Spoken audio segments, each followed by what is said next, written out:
이 숨소리까지도 음악이었던 거예요. 하오.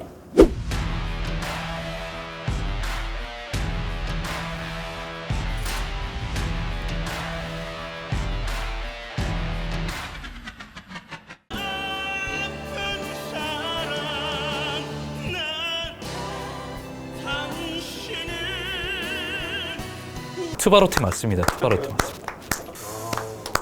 너무 잘 들었습니다. 김호중 씨 이 고맙소 같은 경우는 너무나 완벽하게 이 곡을 소화를 해내 주셨고, 그 성량이 어떻게 보면 표현이 묻힐 수도 있는데 그 표현까지도 여러 가지가 섬세하면서도 또 화려한 어떤 그런 것들이 복합적으로 이게 테크닉으로 이렇게 같이 함께 가고 있기 때문에요. 뒤에 어떻게 보면 그 시간차, 자유로운 어떤 그 표현과 우리를 숨죽이게 하는 그런 마무리까지도 처음부터 끝까지 다 쌓여져 있죠. 너무 좋았고 감동일 수밖에 없는 무대다, 이런 생각을 하게 됩니다. 한국의 파바로티다, 아니면 트로트와 파바로티를 합쳐서 트바로티라는 이렇게 별명을 가지고 있잖아요. 실제로 파바로티라는 영화의 어떤 주인공이셨고요. 왜 파바로티라고 할까? 왜 성악가 하면 파바로티일까? 유럽에는 뭐 이탈리아도 있고 독일도 있고, 그렇죠? 프랑스 무대도 있고, 그리고 뉴욕의 메트로폴리탄이라는 또 무대도 있습니다. 또 호주의 시드니 오페라 하우스 아시죠? 이렇게 세계적인 무대들에 정말 수많은 성악가들이 있는데 왜 파바로티일까? 그 당시에 파바로티는 뭔가 이렇게 틀을 깬 사람, 전 세계 대중들이 좋아하는 성악가였어요. 왜 그러냐면 오페라도 너무나 잘 불러내지만 마이크 창법도 되게 잘 쓰기 시작하고 팝송 앨범도 내고, 그리고 파바로티와 친구들이라고 해가지고 대형 콘서트도 엽니다. 그래서 막 마이클 잭슨부터 시작해서 마이클 볼튼, 뭐 당대 그냥 제일 세계적인 스타들하고 같이 모여서 같이 노래하고 춤추고 노래하고 이런 콘서트를 열어요.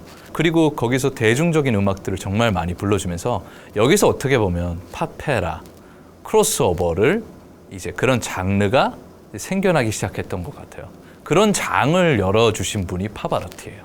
그러니까 우리나라 사람들에게도 은연중에 성악가 하면 파바로티지, 이렇게 생각이 되는 거죠. 우리나라 사람들에게 친숙하죠. 파바로티 하면 그냥 친숙한, 항상 손수건을 흔들면서 내순도로만 부르신 그런 이미지가 있습니다. 그래서 성악가 하면 덩치가 커야 된다라는 또 이미지가 있는 거예요. 그러니까 어떻게 보면 김호중 씨가 또 풍채도 좀 있잖아요. 그러면서도 이 파바로티처럼 어떤 대중적인 친화력도 있는 거예요.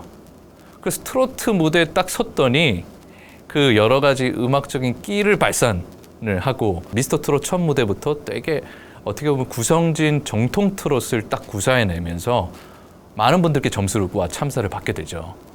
그리고 나서 불렀던 노래, 이 결선에서 부른 고맙소라는 무대에서는 그 김호중 씨만의 어떤 여러 가지가 다 함축적으로 다 보여지고 있다라는 게 좀 느껴집니다. 인생 세월에 거쳐서 나오는 듯한 그 속삭이면서도 섬세하게도 표현하고 있죠. 그래서 어떻게 보면 이 나이 먹도록 이러면서 성량을 크게 사용하는 어떤 버릇이 있을 텐데도 불구하고 마이크를 아주 가까이 대서 이 나이 먹도록 세상을 되게 절제하고 있는 게 아마 눈에 보이실 거예요.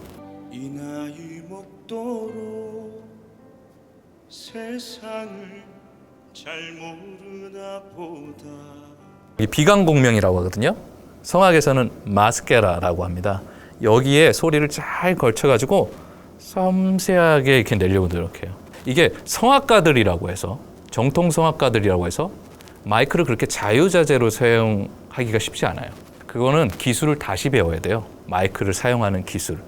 정통 성악가라고 해도. 왜냐하면 정통 성악은 마이크가 없었던 시절의 창법이기 때문에 오페라 극장을 마이크 없이 3층 끝까지 불러야 되는 그런 무대이기 때문에 훨씬 더 열어서 훨씬 더 성량 있게 소리를 내야 되거든요. 앞에 소절부터라도요. 그러니까 게벨라 코자 처음부터도 이렇게 도입을 해야 되는데, 예를 들어서 이렇게 부른 거죠. 게벨라 코자 나유르나 타이 솔레, 마이크를 쓰기 위해서. 그래서 거기서 점차 쌓여내서 당신을 만나서, 여기서는 이게 당신을 이렇게 벨칸토를 쓸 것 같은데 그게 아니었어요.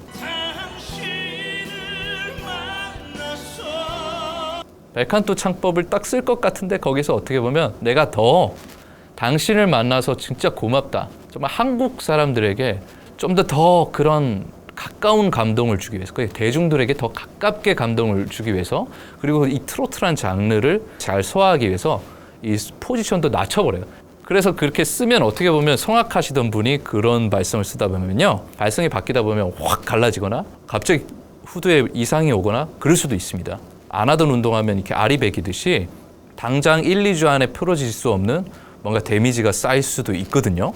근데 그런 것들을 다 내려놓고 한국적인 정서의 창법, 그런 창법도 쓰면서 그리면서도 또 믹스를 해요. 성악적인 창법과.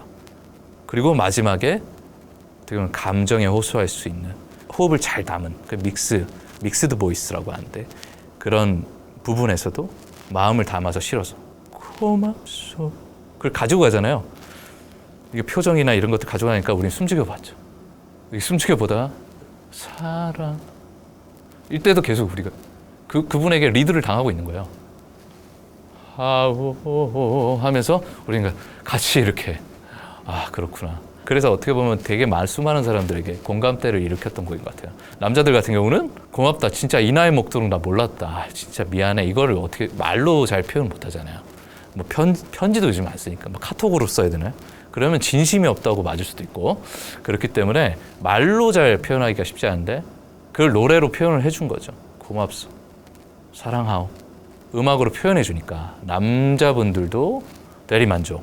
또 어떻게 보여? 여성분들도 알아서 봐줄게, 다 용서됐어, 이렇게 돼버린 거예요. 그러니까 늘 사랑, 이 숨소리까지도 음악이었던 거예요.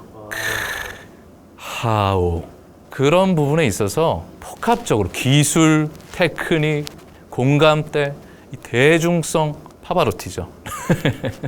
네, 김호중 씨는 트바로티 맞다. 게다가 파바로티에서 플러스 트로트까지 합쳐져서 또 우리나라 사람들이 좋아하는 이 예술가가 탄생했다라는 그런 생각이 듭니다. 아, 네, 오늘 또 트바로티라고 불리우는 우리 김호중 씨의 무대도 저 잘 감상했습니다.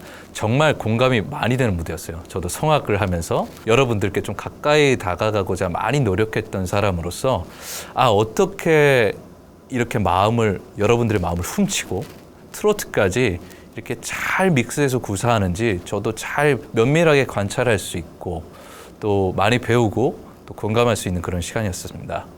여러분들 또 보기 좋으셨으면요, 아시죠? 구독과 좋아요 그리고 알림 설정까지 부탁드리겠습니다.